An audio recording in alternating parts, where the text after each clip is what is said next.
శ్రీకాకుళం పట్టణంలోని arts college వేదికగా జరిగినటువంటి 77వ గణతంత్ర దినోత్సవ వేడుకలు ఘనంగా నిర్వహించారు.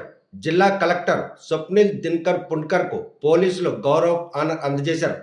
అధికారికంగా నిర్వహించినటువంటి ఈ కార్యక్రమానికి స్థానిక ఎమ్మెల్యే గుండు శంకర్ ముఖ్య అతిథిగా విచ్చేశారు. పోలీసులు ఇచ్చినటువంటి గౌరవ ఆనర్ తీసుకున్నటువంటి కలెక్టర్ మాత్రం జిల్లా సర్వతోముఖాభివృద్ధికి మాత్రం తన వంతుగా కృషి చేస్తాను. రాష్ట్ర ప్రభుత్వం తీసుకుంటున్నటువంటి పలు నిర్ణయాలు రాష్ట్ర ముఖ చిత్రమే మారబోతుంది.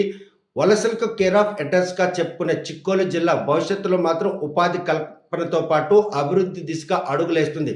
ఆ పరంపరలోనే ప్రస్తుతం మాత్రం తలసరి ఆదాయం 43% పెరిగిందంటే జిల్లాలో వనరులు సమృద్ధిగా ఉన్న నేపథ్యంలో అభివృద్ధికి మాత్రం సరైనటువంటి అడుగులు వేస్తున్నామనే విషయాన్ని మాత్రం స్పష్టం చేశారు. ఈ కార్యక్రమంలో పోలీసులు జాగిలాలు చేపట్టిన విన్యాసాలు మాత్రం ప్రతి ఒక్కరిని ఆకట్టుకున్నాయి. మరోవైపు చిన్నారుల నృత్యాలను చూసిన ప్రతి ఒక్కరూ మంత్రముగ్ధులయ్యారు.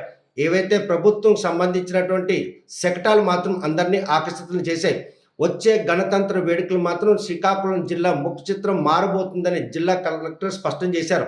175 కిలోమీటర్ల రహదారి, అదేవిధంగా 195 కిలోమీటర్ల తీరం ఇస్తున్నటువంటి చిక్కోలు జిల్లాలో సమృద్ధిగా అభివృద్ధి చేసేందుకు వనరులు ఉన్న నేపథ్యంలో ప్రభుత్వం తీసుకుంటున్న నిర్ణయాలు మాత్రం తమ వంతుగా పూర్తి స్థాయిలో అమలు చేసి జిల్లా అభివృద్ధికి మాత్రం తమ వంతుగా కృషి చేస్తామని భరోసా ఇచ్చారు.